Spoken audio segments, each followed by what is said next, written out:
చూడు, తలుపులు తెరిచినంత వరకే మన ఇద్దరం మొగుడు పెళ్ళాలం. నేను అదే చెప్తున్నాను. తలుపులేసినాక మన ఇద్దరికి ఏ సంబంధం లేదు. అమ్మ తస్సదయ్యా, అంటే వీళ్ళిద్దరు మొగుడు పిల్లలు కాదన్నమాట.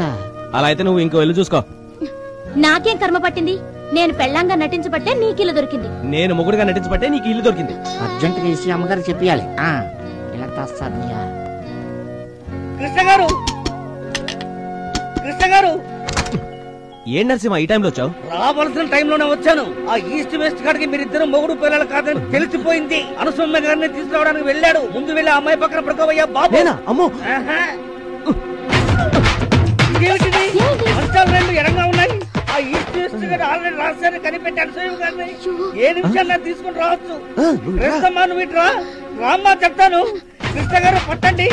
రస్తమ్మ ఇక్కడ పడుకో, పడుకో అమ్మా, పడుకోండి, పడుకోండి. కృష్ణ గారు మీరు అక్కడ పడుకోండి. కొంచెం దగ్గర రండి. కృష్ణ గారు హ్యాండ్ అలా వెయ్యండి.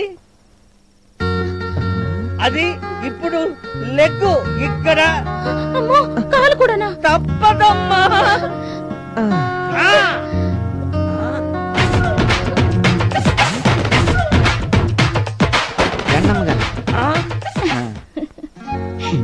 ఎంత ముద్దుగా తెలుసా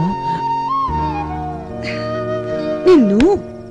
ఏమండి, మన ఇంటి ఓనర్ లేరు, అనసూయమ్మ గారు. ఆవిడ చాలా మంచివారండి. మంచిదేంటే దేవత. మనకి బాబు పుడితే అన్వేషణ పేరు పెట్టుకుందామండి. అమ్మాయి పుడితే అనసూయ అని పేరు పెట్టుకుందాం.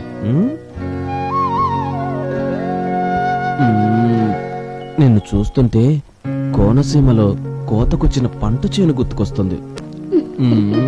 అయితే పంట చేను కోతకొచ్చిందన్నమాట. కృష్ణ, కృష్ణ. ఏంటంటీ? అమ్మ ఏం చేస్తుంది? లోపల స్నానం చేస్తుందంటీ. నీతో ఓ విషయం చెప్దామని వచ్చాను. చెప్పండి ఆంటీ. చూడు బాబు, ఈ రోజు నుంచి నువ్వు నా అల్లుడివి, రజిత నా కూతురు.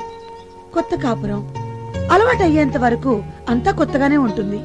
అమ్మాయిని వంట అది ఇది అని ఇబ్బంది పెట్టద్దు. నీ ఆఫీసుకు కూడా క్యారియర్ నేనే పంపిస్తాను. మీ ఇద్దరు హ్యాపీగా ఉంటూ ముందు ఆ పని చూడండి. ఆ పనా? అదే బాబు, నన్ను అమ్మమ్మని చేసే పని. అమ్మమ్మని చేసే పనా?